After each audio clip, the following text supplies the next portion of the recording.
Hello everyone and a very good evening to all my dear students. Here is your Amrita ma'am and I welcome you all on the Gravity Circle Biology channel. Please don't forget to like, share and subscribe the channel क्योंकि इस channel को subscribe कर लेंगे अगर आप लोग तो आप लोगों को इस पर्टिकुलर चैनल के ऊपर अपलोड होने वाले सारे वीडियोस की इन्फॉर्मेशन मिलेगी. टाइमली बेसिस पे लेक्चर्स देखते रहो बिकॉज अगर लेक्चर्स को बहुत इकट्ठा करोगे और सोचोगे कि एक दिन निकाल के देखना चालू करेंगे तो then it will become a tough task for you all because मैं रेगुलर बेसिस पे लेक्चर्स अपलोड कर रही हूँ and I want you all to cover up every chapter as I am doing for you all. ठीक है, तो कोशिश करो सारे लेक्चर्स को साथ में देखते रहो. अभी हम देखते हैं लास्ट क्लास में हमने क्या पढ़ लिया था. तो we have already started studying the chapter reproductive health into which we were on to the methods of contraception, जहां पर एक आइडियल कॉन्ट्रासेप्टिव क्या होता है ये बताया गया. Along with that I have started with the topic called as natural methods of contraception, into which we have covered the first topic called as safe period और rhythm method. मैंने ये बताया था आप लोग को लास्ट क्लास में कि सेफ पीरियड क्या होता है, अनसेफ पीरियड क्या होता है. ठीक है, विथ व्हाट रिस्पेक्ट ये सेफ या अनसेफ नाम दिए गए. ठीक, और हमने सेफ पीरियड या अनसेफ पीरियड जो है उसके बारे में डिटेल्स जान ली थी. हॉर्मोन्स का इन्फ्लुएंस जान लिया था, दैट एस्ट्रोजन के इन्फ्लुएंस में सर्वाइकल म्यूकस की क्वालिटी क्या होती है और प्रोजेस्टेरॉन के इन्फ्लुएंस में सर्वाइकल म्यूकस की क्वालिटी क्या होती है. हमने ये स्पिन बार के टेस्ट पढ़ लिया था. हमने ये भी देख लिया था कि ओव्यूलेशन के तुरंत बाद एक 1 degree Fahrenheit rise in temperature जो अचीव हो रहा है वो क्यों अचीव हो रहा है, what is the reason behind that. We have actually covered everything, right. Now today we are going to start with the second method of natural methods of contraception, that is called as withdrawal method. ठीक है, इसको हम लोग बोलते हैं withdrawal method. इस methodology के अंदर क्या है basically that whenever the partner will be having a sexual intercourse, then at the time of ejaculation, जब ejaculation होने वाला है उसके पहले the male partner will withdraw the penis out of the female reproductive tract. ठीक है, तो this is a very simple methodology but their chances of failure will be definitely very high. ठीक है, अच्छा, क्योंकि इस मेथड के अंदर कोइटस का मतलब होता है सेक्सुअल इंटरकोर्स, उसको बीच में स्टॉप किया जा रहा है, इंटरप्ट किया जा रहा है, इसीलिए इस मेथड का नाम होता है कोइटस इंटरप्टस भी. ठीक है, तो इस मेथड के दो नाम हो जाते हैं, एक होता है विड्रॉल मेथड, इसी को बोलते हैं, एक हो जाता है कोइटस इंटरप्टस. ठीक है, जहां पर male partner will withdraw the penis from the female vaginal tract just before ejaculation. ठीक, अब लेकिन इस मेथड या विड्रॉल मेथड के चांसेस ऑफ फेलियर बहुत ज्यादा होता है. ठीक, तो यहाँ पर हम एक पॉइंट समझते हैं कि ऐसा क्यों. तो अब एक प्रोसेस, एक वर्ड आपके सामने नया आ रहा है, 12th वाले बच्चे, उनका ये वर्ड है एमिशन. ठीक है, अब समझना कि एक प्रोसेस होती है इजैक्यूलेशन. इजैक्यूलेशन में हम हमेशा बोलते हैं that it is a forcible coming of semen out of the penis. ठीक है, it is a forcible coming of semen out of the penis, but emission is something different which may happen before ejaculation. ejaculation के पहले emission होने की chances होते हैं. इसमें क्या होता है, तो emission basically is a drop by drop. ठीक है, drop by drop हम बोलेंगे drop by drop semen may come out before ejaculation. This is a possibility. ठीक है, तो अगर ऐसा कुछ हो जाए, मान लो कि ejaculation तो नहीं हुआ पर emission हो गया था, और अगर emission हो गया था तो semen जो है क्योंकि वो drop by drop आया है, फीमेल रिप्रोडक्टिव ट्रैक्ट में आ गया. ठीक है, ड्यूरिंग सेक्सुअल इंटरकोर्स, और अगर ये ड्रॉप बाय ड्रॉप स्पर्म्स भी आए होंगे ना सीमेन के साथ डेफिनेटली, तो स्पर्म इतने थे कि वो फीमेल रिप्रोडक्टिव ट्रैक्ट में वजाइना से फिर सर्विक्स से होते हुए फिर यूट्रस में पहुंच गए, फैलोपियन ट्यूब में पहुंच गए. फर्टिलाइजेशन के लिए स्पर्म्स जो है उसकी रिक्वायरमेंट बहुत ज्यादा तो नहीं होती. ठीक है, तो इट कैन एक्चुअली मतलब थोड़ा मतलब ऐसा बोल सकते हैं ये बिल्कुल नेग्लिजिबल चांसेस नहीं है ना. ठीक है, हम ये बोल सकते हैं कि चांसेस बिल्कुल पॉसिबल है क्योंकि स्पर्मेटोजोआ की एंट्री भले ही कम मात्रा में हुई है लेकिन हो तो गई है ना फीमेल रिप्रोडक्टिव ट्रैक्ट में, thereby it can also lead to fertilization which may lead to pregnancy in the case of females, and thereby this method is not a good method because this method is not having a high, we can say, effective rate, or we will say that it has low effectiveness because it has high failure rates. इसके failure rate बहुत ज़्यादा होते हैं. ठीक है, this is done. इसको एक बार read कर लो. Also known as coitus interruptus. This is when the man removes the penis from the vagina so that the ejaculation occurs outside of the vagina. ठीक है? In theory, this prevents sperm from being deposited into vagina. ठीक है? But chances of failure are very high. Chances of failure are very high. ठीक है, because क्या reason है? Because emission may occur before ejaculation. ठीक है, due to emission which may occur before ejaculation. So this is second methodology. Third आते हैं हम लोग लैक्टेशनल एमेनोरिया के ऊपर. ठीक है, दो मेथड देख लिए. एक देखा सेफ पीरियड वाला जिसको रिदम मेथड बोला था, दूसरा हमने देखा उसको हमने बोला विड्रॉल मेथड या कोइटस इंटरप्टस. तीसरा देख रहे हैं लैक्टेशनल एमेनोरिया. ठीक है, ये लैक्टेशनल सब वर्ड जानते हैं, रिलेटेड टू मिल्क है definitely. Lactation period in case of females. ठीक है, तब एक फीमेल के लाइफ में एक बेबी का बर्थ हुआ है के बाद में 6 मंथ के पीरियड तक the mother will be a breast feeding mother. ठीक है, the mother will have production of milk inside the breast in influence of a hormone called as prolactin. सब लोग जानते हैं कि प्रोलैक्टिन हार्मोन का कंटेंट जो होगा वो ज्यादा होगा लैक्टेशन के समय पर. इस कारण से ए मतलब कि एब्सेंस ऑफ क्या देखने को मिलेगा? मेनोरिया. ठीक है, मतलब कि menstrual cycle will not takes place, or we will say that the menstruation will not occur because the prolactin levels are high. ठीक है, इसको देखते ध्यान से. अगर increased prolactin levels अचीव होते हैं, ठीक है, तो प्रोलैक्टिन जो रहता है ये इनहिबिट करता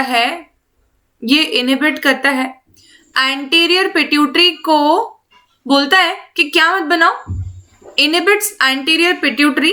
ठीक है, सो दैट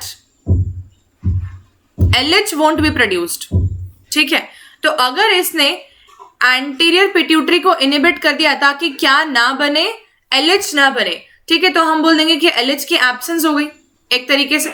ठीक है, तो आप ये समझ सकते हो कि मैं ऐसा बोल दूं तो चलेगा. देखो मैं ऐसा बोल देती हूँ कि प्रोलैक्टिन अगर ज्यादा है, ठीक है, तो हम बोल सकते हैं कि LH उसी समय पर क्या हो जाएगा? कम हो जाएगा. ठीक है, मेनली LH कम हो जाएगा. ठीक है, तो मैं यहाँ पर प्रोपोर्शनल का साइन बना रही हूँ ताकि ध्यान रखना, ज्यादा प्रोलैक्टिन कम LH. ये एक इनवर्स रिलेशन हो गया एक प्रकार से. ठीक है, मैं प्रोलैक्टिन ज्यादा है तो मैं बोल सकती हूँ LH कैसा हो जाएगा? कम हो जाएगा. ठीक है, ये बात हमें देखना है. ठीक, ओके, मैं ना यहाँ पर ये साइन नहीं बना रही क्योंकि मुझे इनवर्स का बनाना चाहिए था, इससे लिखती हूँ when prolactin high then LH low, ऐसे लिख देती हूँ. ठीक है, if prolactin is high then LH will be low. ठीक है, आप समझ आ जाएगा. आप देखो अगर LH कम है तो समझना LH कम है तो क्या हो सकता है? ओव्यूलेशन नहीं होगा. ठीक है, क्योंकि हम सब जानते हैं कि सेकेंडरी oocyte जो है उसका रिलीज हो सकता है ग्राफियन फॉलिकल में से सिर्फ और सिर्फ LH के ज्यादा होने के ऊपर, तभी हम बोलते हैं ओव्यूलेशन अचीव हुआ. हम लोग मेंस्ट्रुअल साइकिल के जब ग्राफ बनाते हैं तब हम लोग LH का पीक दिखाते हैं ओव्यूलेशन के डे पे और बोलते हैं LH के इन्फ्लुएंस में ओव्यूलेशन हुआ. और मान लो कि LH नहीं है, LH कम है, तो ओव्यूलेशन जो है वो रुका हुआ रहेगा और इस कारण से मेंस्ट्रुअल साइकिल नहीं हो रही थी लैक्टेशन पीरियड में. ये क्लियर हो गया मैकेनिज्म सबको? ठीक है, तो यहां से यहां तक पढ़ो और समझ आएगा. This method is based on the fact that ovulation and therefore the cycle do not occur during the period of intense lactation following parturition. Delivery के बाद में इंटेंसिफाइड लैक्टेशन के समय पर प्रोलैक्टिन के ज्यादा होने के कारण, एलएच के कम होने के कारण से ओव्यूलेशन नहीं हो रहा है, इसको बोलते हैं लैक्टेशनल एमेनोरिया। ये अवधि जो है ये जनरली 6 मंथ तक की हो सकती है। इस 6 मंथ के पीरियड में कोइटस जो है जनरली सेफ होता है। ये जनरली बहुत जनरल है, ये बिल्कुल सेफ नहीं होता है, क्योंकि इंडिया में हमने अपने इतने सारे दोस्त देखे हुए हैं, ऐसे बहुत सारे लोग देखे हुए हैं जिनके सिबलिंग्स में real sister and real brother, real sister, real sister, real brother में डिफरेंस होता है 1 साल का। ठीक है, अब तुम खुद एनालाइज कर लो, 1 साल का डिफरेंस होता है। ठीक है, तो अपन एनालिसिस करते हैं। चलो, पढ़ा नहीं रही मैं ना, यहाँ लिख देती हूँ, एनालिसिस कर रहे हैं। ठीक है, देखो जैसे कि मान लेते हैं, और किधर गया, रुको, एनालिसिस। ठीक है, मान लेते हैं कि ये एक बेबी है ऐसे ही बेबी बनाया हुआ है। ठीक है, कोई बात नहीं, डांस नहीं कर रहा, ये एक बेबी है। ठीक है, इसका बर्थ हुआ, जस्ट सपोज करते हैं, रुको, अपन इसको अपन बोलते हैं जनवरी में मान लेते हैं। ठीक है, मानो जनवरी सन 2020 में बेबी हुआ। ठीक है, चलो ओके, गलत समय पे आ गया बेटा तो, कोरोना के टाइम, कोई बात नहीं, जनवरी 2020 में ये बेबी हुआ। ठीक है, फिर हमने बोला कि अब 6 मंथ मान लेते हैं। ठीक है, 6 मंथ मदर के रिस्पेक्ट में ना, 6 मंथ तक, तो जनवरी, फरवरी, मार्च, अप्रैल, मई, जून। ठीक है, अपन 6 महीने मानते हैं, अपन जून मानते हैं। ठीक है, तो जून बोल दिया मैंने ना, अप टू जून। ठीक है, तो लैक्टेशन इंटेंस था, है ना, लैक्टेशन इन मदर इंटेंस। ठीक है, और इस कारण से क्या नहीं होना चाहिए था, ये बताओ किधर गया, इंटेंस, रुको यार प्लीज।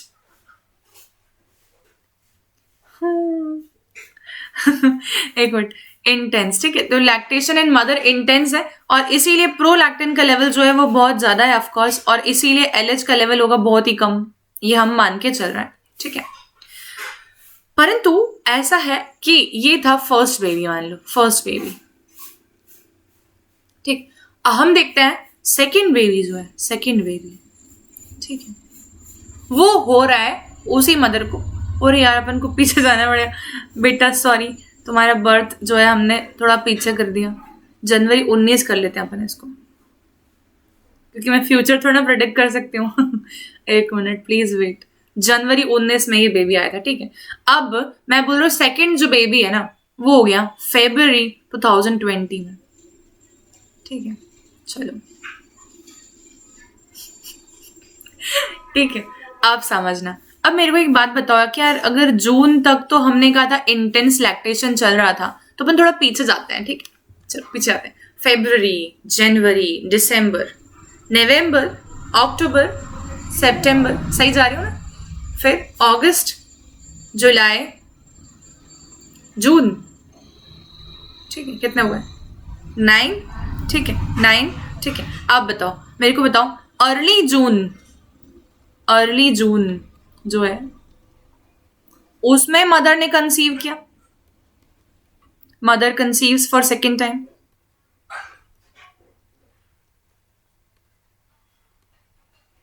ठीक है, ऐसे भी केसेस देखे हुए जहां पर सिबलिंग्स में 1 ईयर 1 मंथ का डिफरेंस होता है।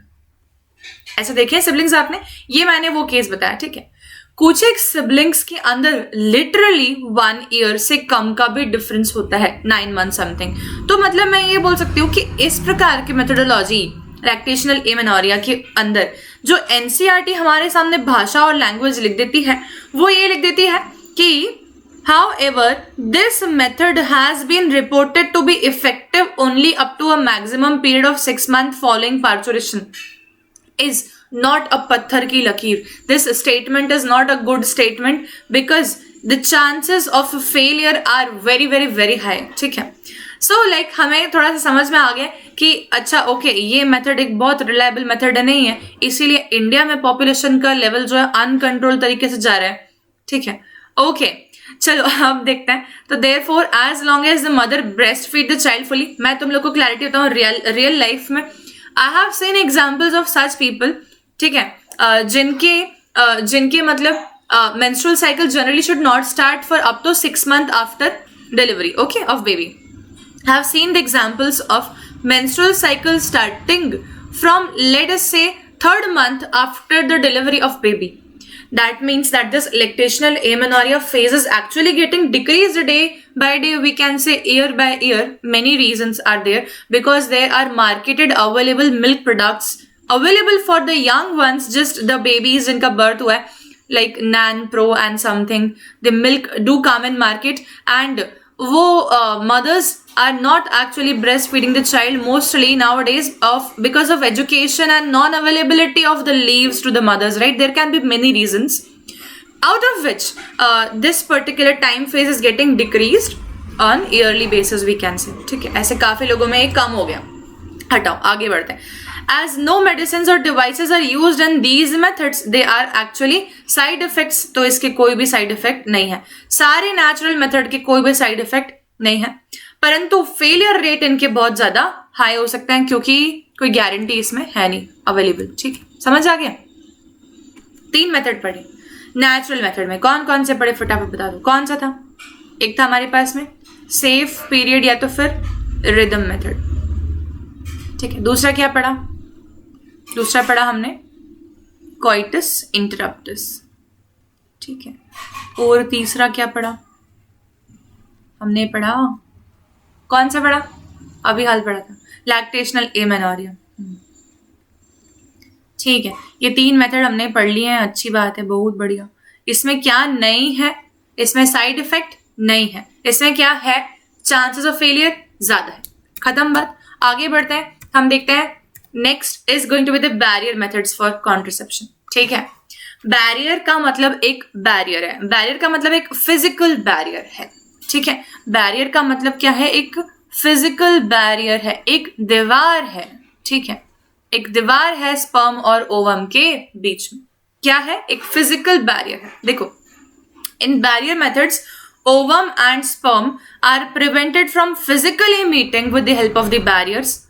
Such methods are available for both males and females. ठीक है, these are the methods which are nowadays more commonly used because they will provide an added advantage of some of these barrier methods will provide an added advantage of preventions of STDs, all the STDs.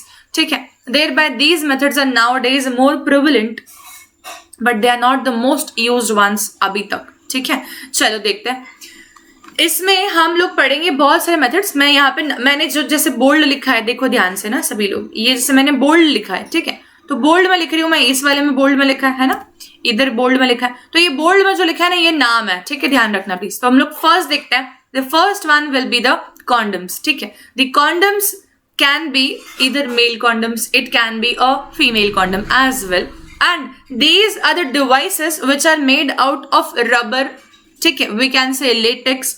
It will be a sheath like thing. Sheath like is something one layer thing. ठीक है, a one layer thing made out of rubber or latex. ठीक है, and these can be formulated in a manner जो कि either they can be we can say rolled over the penis or they can be fitted inside the vaginal canal. Thereby इनके नाम अलग अलग हो जाएंगे, male and female condoms. The device which is called as a male condom is actually made out of rubber or latex sheath which is represented over here. This one is going to be a male condom and is made up of rubber or latex sheath. पहले सिर्फ इसी की बात करते हैं. इधर एक diagram दिख रहा है, इधर एक डायग्राम दिख रहा है. ठीक है, these diagrams are going to the real images of the things.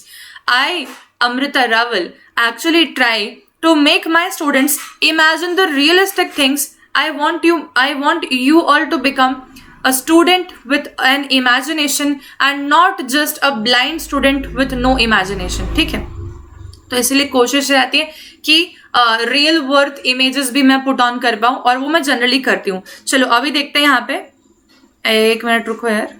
हाँ, चलो हटाओ, ऐसे ही करते हैं. तो मेल कॉन्डम्स में हमें क्या देखने को मिलता है? We are able to see that there is a, मैं एक मिनट रुको यार, पॉइंटर ले लूँ अदरवाइज. ठीक है, we are able to see there is a sheath over here, there is a rubber sheath over here somewhat like this.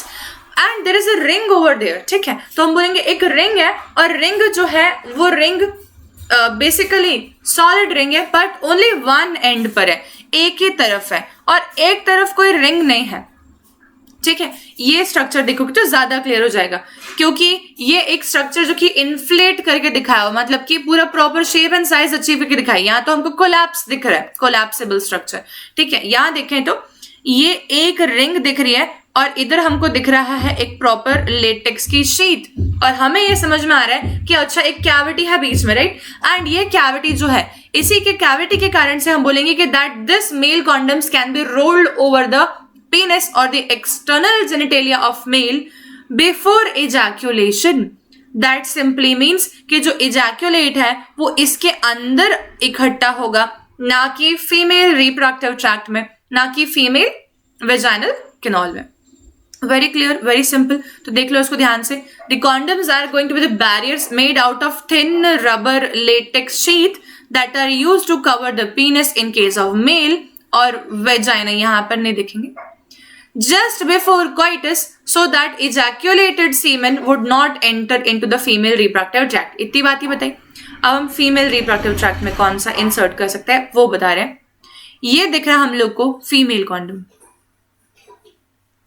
ठीक है, देखो will be indicating, हमें यहाँ पर समझ में आ रहा है that there will be one end this side and one end this side, and I am actually able to make you all see that there is one ring over here on this end also, right, and there is one ring over here on this end also.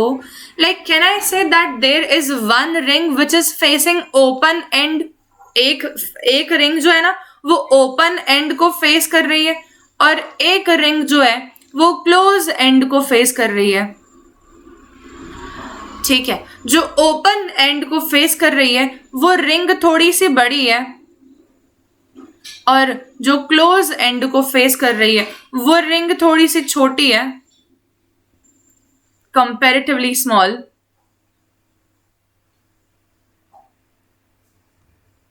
ठीक है, समझ आ गया इतना। तो ये बात हुई, ये हुई फीमेल कॉन्डम्स के रिस्पेक्ट में। यहाँ पर material, are you really able to see the rubber और latex sheet? Definitely not. We are able to see something which is looking more like a plastic, definitely. इसीलिए मैं यहाँ लिख देती हूँ the female condoms are basically made out of polyethylene sheet. Polyethylene is a plastic, ठीक है। Is is clear?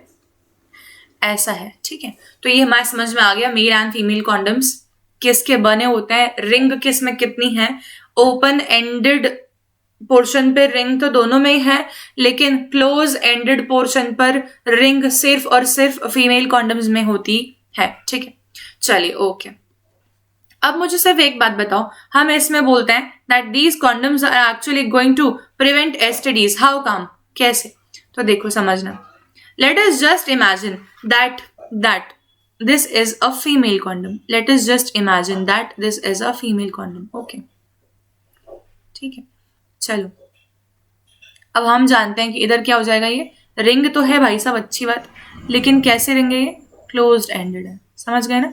मैंने इसीलिए कलर भर दिया इसमें ताकि तुमको समझ आ जाए कि कैसे रिंग है, एक क्लोज्ड एंडेड रिंग है, ठीक है। चलो अब मेरे को बता दो कि अगर, अरे यार रुको, हाँ समझ गए ना। अब देखो मेरे को बता दो कि अगर मैंने बोला कि पेनिस की एंट्री फीमेल रिप्रोडक्टिव ट्रैक्ट में होती है और फीमेल वेजाइनल कैनाल में होती है। अब मैं तुमको बता रही हूँ, ध्यान से देखो कि मैंने बोला, मान लेते हैं कि फीमेल वेजाइनल ट्रैक्ट ही है और कैनाल के अंदर ही फिट करी हुई है ये क्या चीज, फीमेल कॉन्डम्स, ठीक है। तो देखो ये हो गया female reproductive tract, vaginal canal, और ये हो गया कॉन्डम, ठीक है। चलो ओके, फिर हम सब जानते हैं कि फिर सर्विक्स आ जाएगा, है ठीक है, फिर यूट्रस आ जाएगा, वो बात नहीं कर रही मैं सिर्फ ये बता रही हूँ, ठीक। तो अब देखो कि ऐसे फिट किया हुआ है। अब मुझे बताओ कि स्पर्म की जनरली एंट्री किधर होती है, तो हम बोलते हैं स्पर्म की generally entry female reproductive tract में, वेजाइनल ट्रैक्ट में होती, लेकिन क्योंकि यहाँ पर ये हमने फीमेल कॉन्डम फिक्स किया हुआ है तो स्पर्म की एंट्री इसके अंदर होगी, है ना। मतलब कि सीमेन कहाँ इकट्ठा हो गया, सीमेन इन फीमेल कॉन्डम हो गया, ठीक है, ऐसा समझ में। तब क्या होगा, if this condom can be withdrawn, इसको बाहर निकाला जा सकता है, कैन बी डिस्पोज्ड ऑफ, इसको फेंका जा सकता है, डिस्पोजेबल है। तो मुझे बताओ कि क्या मेल और फीमेल बॉडी के फ्लूइड्स की मिक्सिंग हुई किसी भी केस में? नो। देयर बाय हमें यह समझना है कि फ्लूइड मिक्सिंग नहीं हो रही है, प्रिवेंटेड बाय कॉन्डम्स, ठीक है, और इस कारण से हेंस हम बोलेंगे कि that hence they protect both the users, ठीक है, they protect both the users, मतलब कि male and female, from STDs. समझ आ गया? ऐसा है, ठीक है। तो ये हो गया हमारा क्लियर पूरा। The same thing will be done by the male condoms, right? Male condoms will be rolled over the penis. The ejaculate will be getting accumulated in the male condoms. The male condoms can be disposed of and there will be no fluid mixing. This is all. ठीक है, तो ये हमारे समझ में आ गया कि contraception तो करेंगे ही ये, मतलब कि कंसेप्शन प्रिवेंशन, और ये एसटीडीज को कॉन्ट्रैक्ट होने से भी बचाएंगे, डिस्पोजेबल भी है ना, बताया अभी, सेल्फ इंसर्टेड भी है, इसके लिए कोई डॉक्टर की रिक्वायरमेंट नहीं है, मेडिकल इंटरवेंशन नेग्लिजिबल रिक्वायरमेंट हो तो हम बोलते हैं आइडियल कॉन्ट्रसेप्टिव है, ठीक है। ऐसा प्रिवेसी टू यूजर भी दे रहा है इसीलिए क्योंकि इसमें किसी और व्यक्ति का इन्वॉल्वमेंट नहीं है, ठीक। तो ये सारी बातों के कारण से ये एक तरीके से माना जाए तो अ गुड मेथड मान सकते हैं इसको। फेलियर रेट इसके भी ज्यादा ही होते हैं, पर बहुत ज्यादा नहीं होते हैं, कंपैरेटिवली ज्यादा होते हैं। किसके कंपैरिजन में? इम्प्लांट हो गया, आईयूडी हो गया, ओरल कॉन्सेप्टिव हो गए, इनके कंपैरिजन में इसके फेलियर रेट थोड़े बहुत ज्यादा होते हैं, पर फिर भी ये ईज ऑफ यूज के कारण बहुत ज्यादा यूटिलाइजेबल हो सकता है आजकल के जमाने में, ठीक है। अब नेक्स्ट देखते हैं इसमें एग्जाम्पल।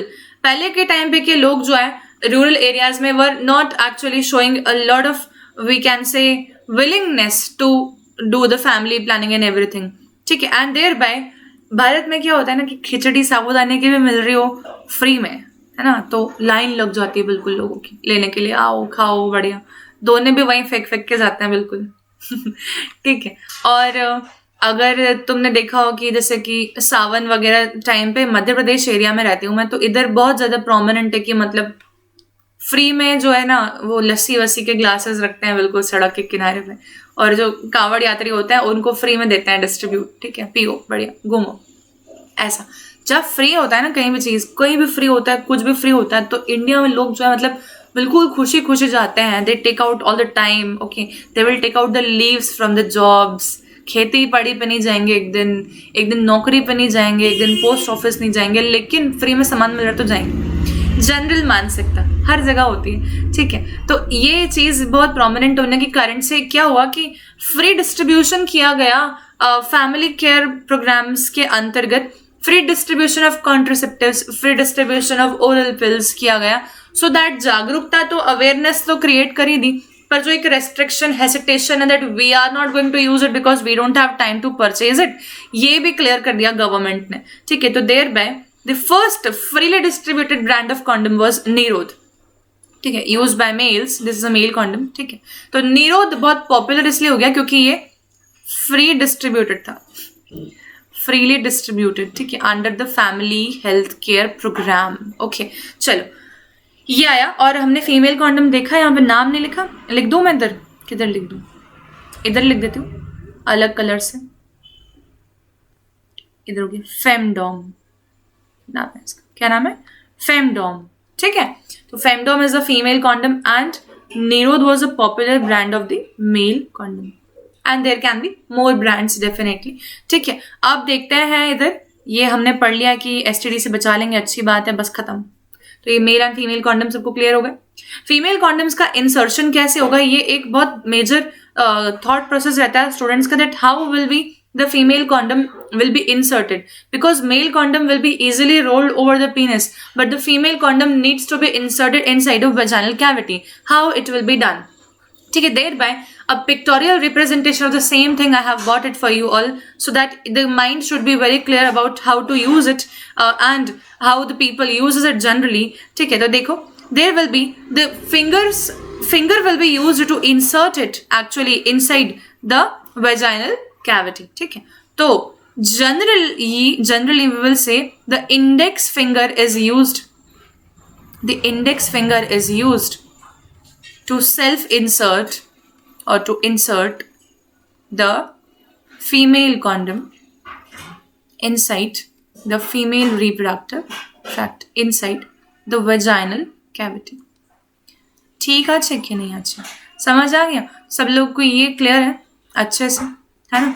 तो ये हो गया। देखो, ये आउटर रिंग थोड़ी सी लार्ज होती है, मैंने पहले ही बताया था, देख लो, तुम लोग को समझ भी आएगा स्ट्रक्चर अब। और जो इनर रिंग होती है थोड़ी सी छोटी होती है, ठीक है, क्योंकि वेजाइनल कैविटी का शेप ही ऐसा होता है कि थोड़ा सा अंदर जाके वो नैरो डाउन हो जाती है, ठीक है। इस कारण से शेप ऑफ कॉन्डम भी उसी को ध्यान में रखते हुए बनाया गया, ठीक है ना। और ये सर्विक्स को फेस करता हुआ है, फिर ये इधर यूट्रस आ जाएगा।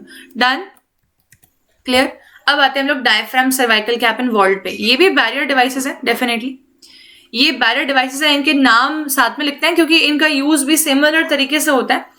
ये सारे के सारे सर्विक्स एरिया में फिट किए जाएंगे। मैं सोच रही हूँ, हाँ मैं बता दूंगी तुम लोग को ये, पर यहाँ देखो, डायफ्राम ऐसा कुछ दिखता है, कैप ऐसी कुछ दिखती है, वॉल्ट कैप ऐसी कुछ दिखती है। Vault cap, cervical cap, diaphragm, ये सारे के सारे जो डिवाइसेस हैं, they are fitted over, we can say the opening of cervix. मतलब कि ऑस याद करो तुम लोग, देखो ये हमने सर्विक्स देखा था जब, तो ये हो गया वेजाइनल कैनाल, ये हो गया सर्विक्स, ये वाला एरिया है ना।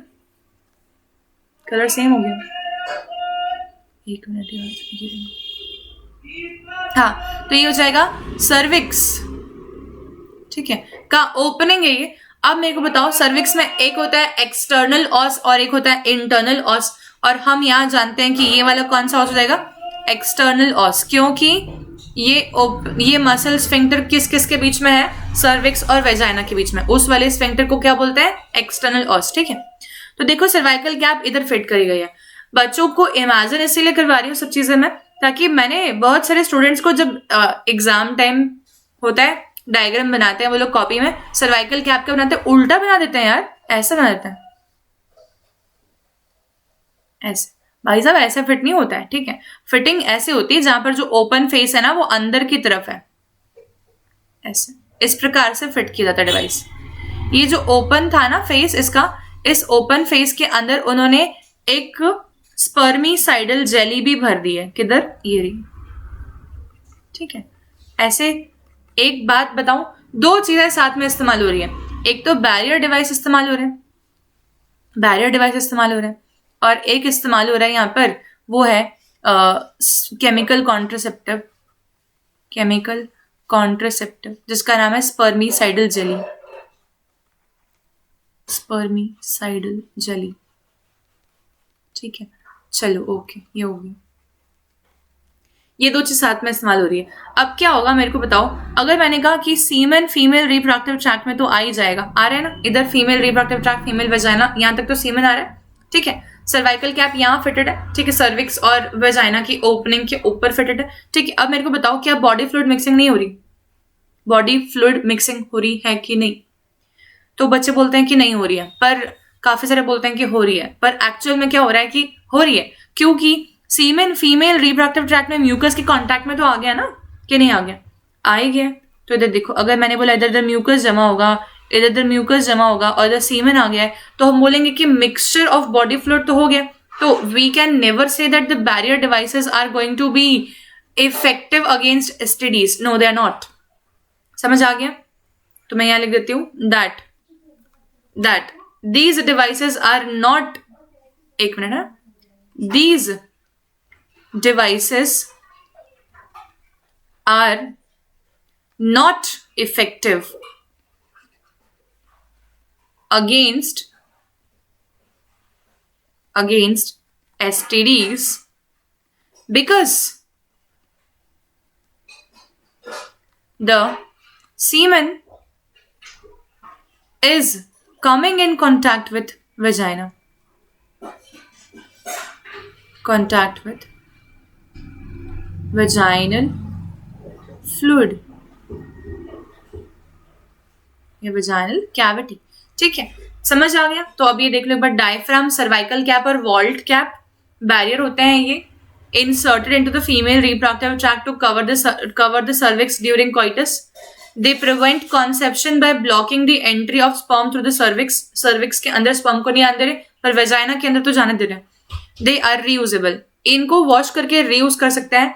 इसीलिए पहले में हमने देखा था डिस्पोजेबल थे, दे वर एक्चुअली डिस्कार्डेड, इनको फेंक दिया जा रहा था, but these are going to be the reusable ones. तो ये सारे कैसे हो जाएंगे, they will become reusable.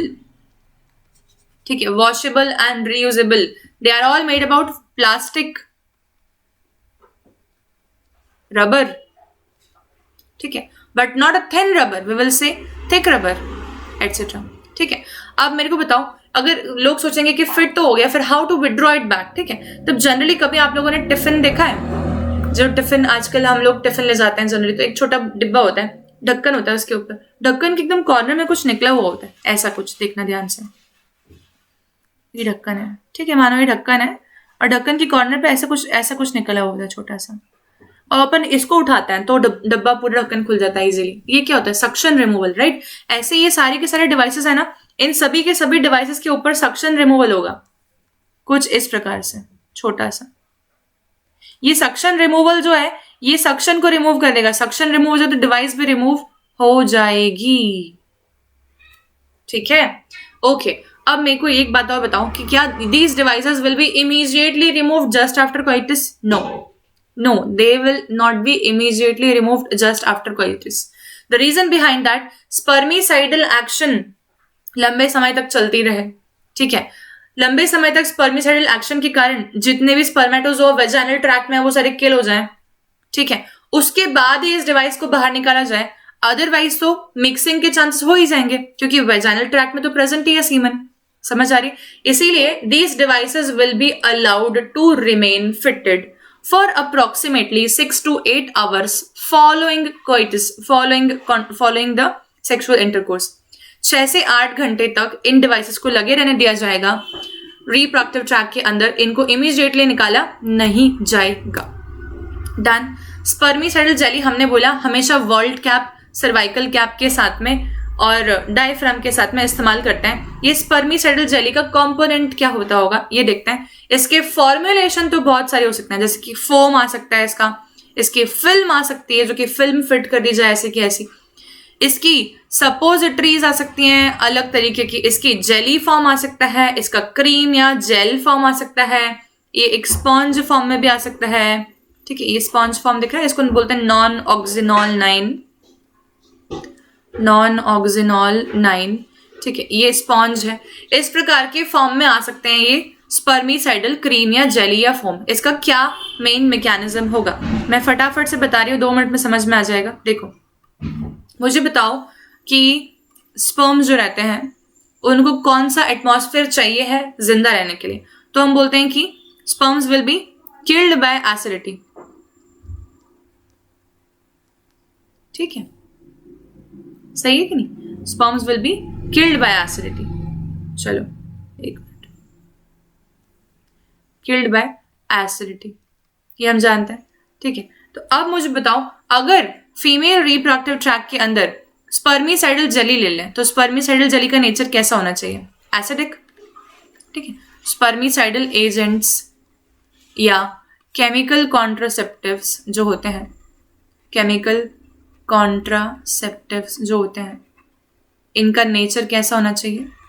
They are going to be the acidic ones. इसमें क्या क्या एग्जाम्पल आते हैं बताऊं? बहुत सिंपल एग्जाम्पल्स हैं। बोरिक एसिड, ठीक है, साइट्रिक एसिड, लैक्टिक एसिड, ये सब होती हैं स्पर्मिसाइडल जेली के मेन कंपोनेंट्स। बेंजलकोनियम क्लोराइड, ठीक है, ऐसे एटसेट्रा, बहुत सारे नाम दिमाग में आ रहे हैं पर इतने काफी हैं, इतने एग्जाम्पल में आते हैं। हमें सिर्फ ध्यान रखना है कि एसिडिक चीजें इसके अंदर एग्जाम्पल में आने वाली हैं। ठीक है, boric acid, citric acid, lactic acid, benzalkonium chloride, एक तो ये। लेकिन हमने एक एग्जाम्पल और देखा था, उसका नाम था स्पॉन्ज, और स्पॉन्ज जो मैंने नाम लिखा था नॉन ऑक्सिनॉल 9। ये नॉन ऑक्सिनॉल 9 क्या होता है पता है? नॉन ऑक्सिनॉल 9 एक ऐसा केमिकल कॉन्ट्रासेप्टिव है जो कि स्पर्म की प्लाज्मा मेम्ब्रेन को पूरा डिसरप्ट कर देगा, मतलब कि स्पर्म को डिस्ट्रॉय करके छोड़ेगा, ठीक है? तो it will cause lysis of और ब्रेकडाउन ऑफ प्लाज्मा मेम्ब्रेन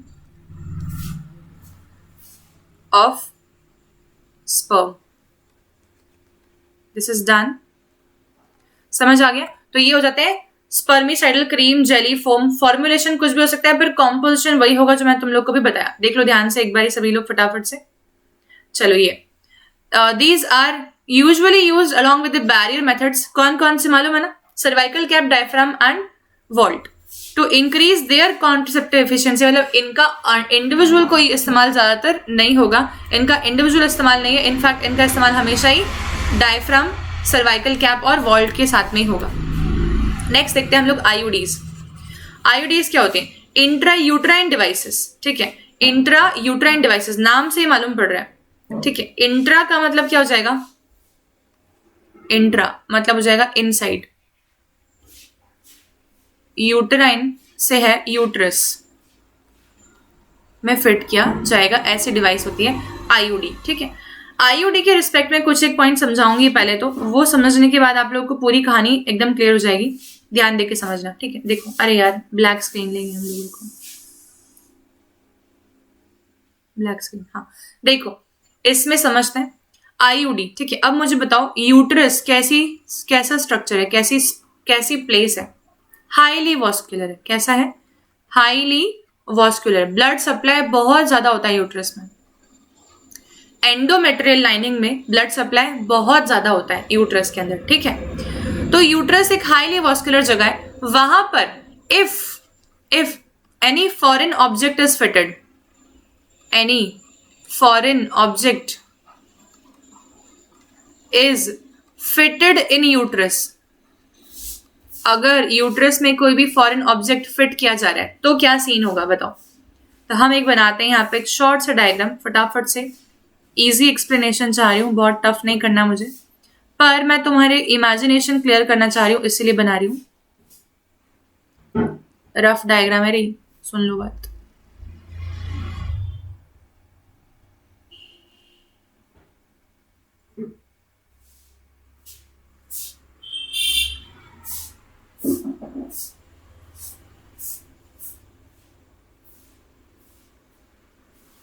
ठीक है,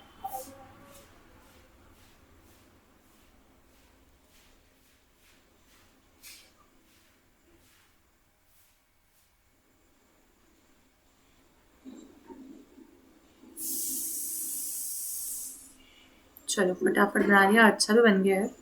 चलो ओके, अब देखते हैं इधर हमें क्या क्या समझ में आना चाहिए. हम देखते हैं ये है एंडोमेट्रियल लाइनिंग. ये कौन सी हो जाएगी? इनर मोस्ट एंडोमेट्रियम, है ना. अब मैं ये बोल रही हूँ कि एक सेकेंड यार,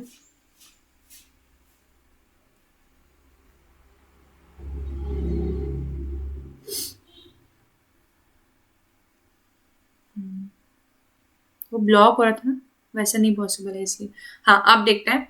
तो हमें ये समझ में आना चाहिए यहाँ पर कि ये जो एंडोमेट्रियम है कैसी है? Highly vascular. रेड में लिख रही हूँ क्योंकि ब्लड सप्लाई के रिस्पेक्ट में बात हो रही है. ठीक है, अब देखो सीमेन की बात करते हैं. सीमेन की एंट्री का डायरेक्शन क्या है? ये डायरेक्शन है. स्पर्म इधर से आएंगे, सर्विक्स में आएंगे और फिर किधर आएंगे? यूट्रस में आएंगे. ठीक है, ये डायरेक्शन है. अच्छा, फॉरेन ऑब्जेक्ट को अगर हमने फिट कर दिया इस एरिया में, किधर? यूट्रस के अंदर, तो वो फॉरेन ऑब्जेक्ट कैसा हो सकता है? देखना, वो हो सकता है या तो टी शेप का, ऐसा. ठीक है, या तो फिर वो हो सकता है 7 शेप का,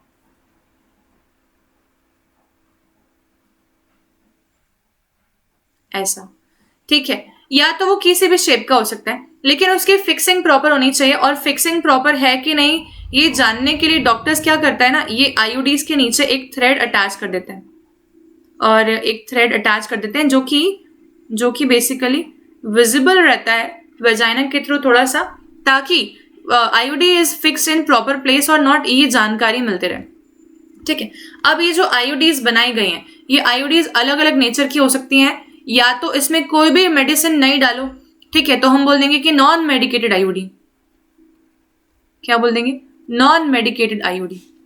या तो इसमें मेडिसिन डालो तो हम बोल देंगे इसमें हार्मोनल आईयूडी हो सकती है, हार्मोन डाल दिए तो, और या तो कॉपर रिलीजिंग आईयूडी हो सकती है अगर कॉपर डाल दिया तो, ठीक है। तो ये दोनों के केस में क्या हो गया? वो मेडिकेटेड हो गया, ठीक है।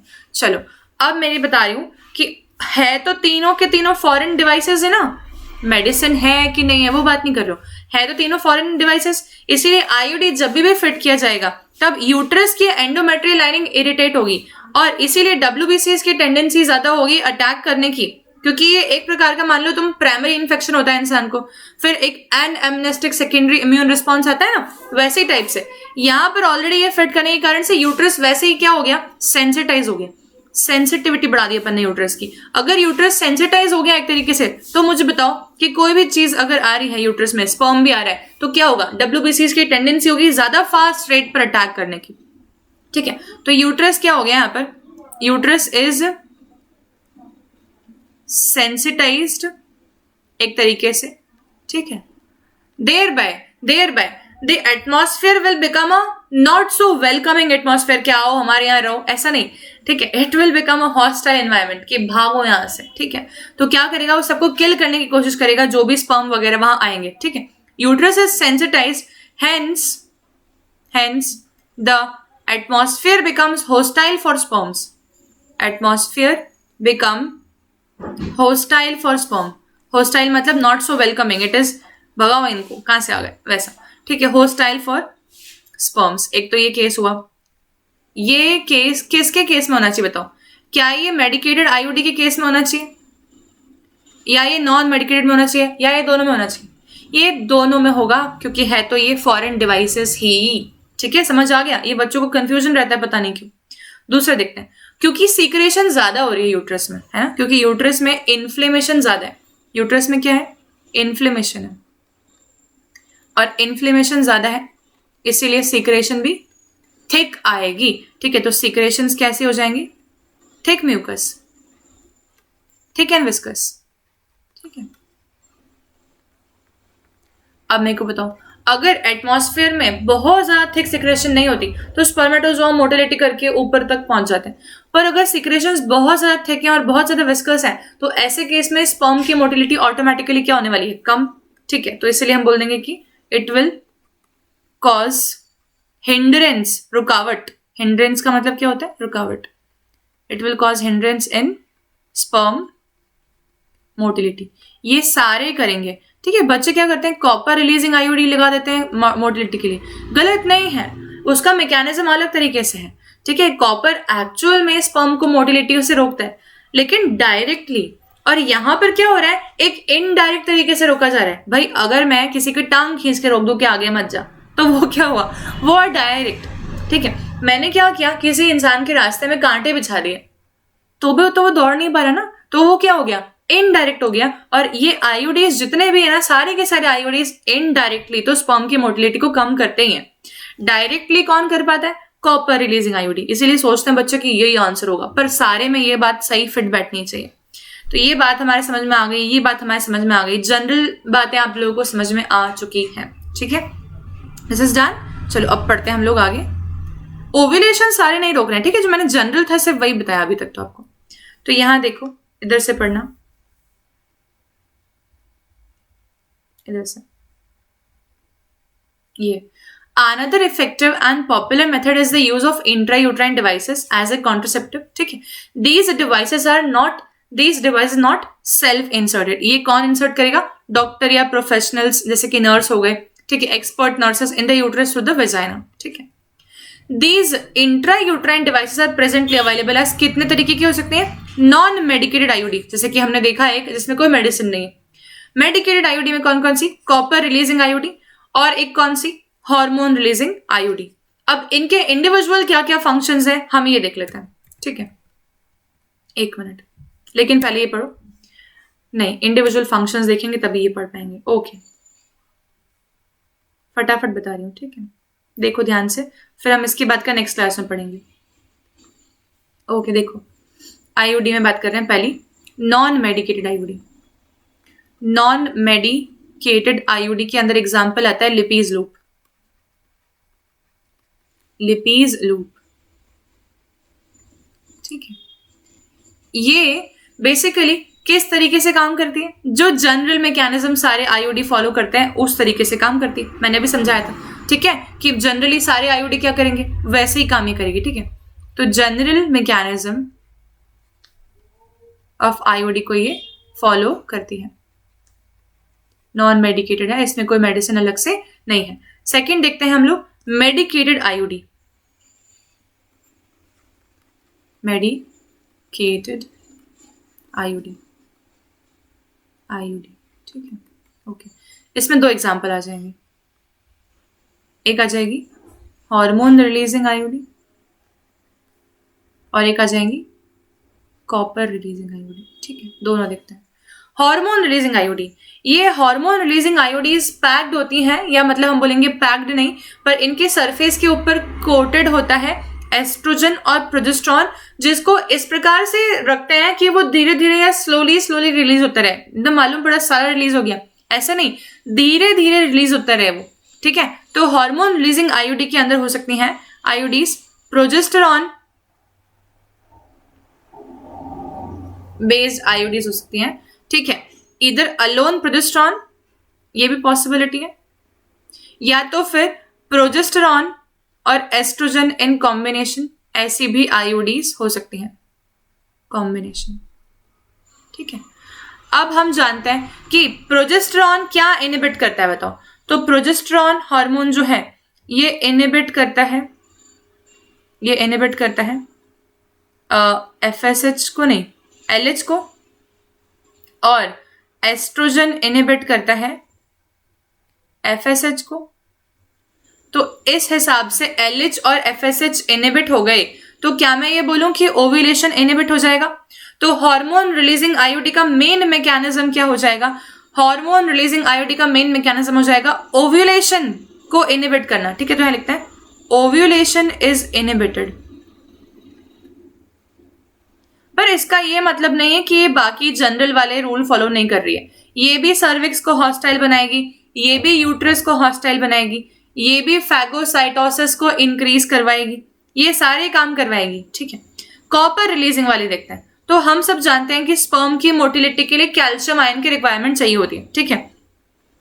Calcium ion is required for sperm motility, ठीक है। अब मैंने बोल दिया कि कैल्शियम आयन तो नहीं, हम तो कॉपर आयन प्रोवाइड कर रहे हैं, तब क्या हो? समझ में आई? डायवेलेंट आयन है ये भी कॉपर। हमें कैल्शियम मालूम था कि चाहिए होता है, कॉपर कैसा आयन है? डायवेलेंट है। तो कॉपर आयन हमने रिप्लेस कर दिया कैल्शियम की जगह, तो क्या हो जाएगा? Copper ion replaces calcium ion thereby, क्योंकि ये कॉपर है, क्योंकि ये कैल्शियम नहीं है, तो ये मोटिलिटी कॉज नहीं होने देगा, इनफैक्ट कम कर देगा। तो copper ion replaces calcium ion, thereby motility will be reduced. ये इसका मेन काम हो गया। तो ये सर्विक्स को ये भी हॉस्टाइल बनाएगा, यूट्रस को ये भी हॉस्टाइल बनाएगा, पर ये ज्यादा मोटिलिटी रिड्यूस करेगा, ये ओव्यूलेशन रिड्यूस कर मतलब बंद करवा देगा, और ये जनरल मैकेनिज्म से काम करता रहेगा। बहुत सिंपली मैंने आप लोगों को सारी चीजें पढ़ा दी हैं। अब आपको सिर्फ इतना पैराग्राफ देखना है ध्यान से आईयूडीज के रिस्पेक्ट में।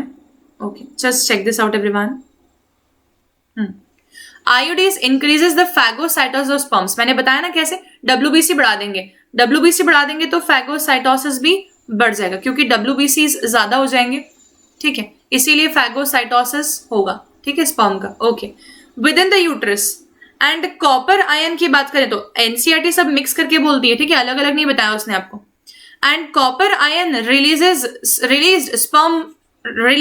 Suppresses the sperm motility and fertilising capacity. अपने आप ही कम हो जाएगी, मोटिलिटी नहीं है तो फर्टिलाइजिंग कैपेसिटी कैसे होगी? वहां तक पहुंच नहीं पाएगा वो फैलोपियन ट्यूब तक।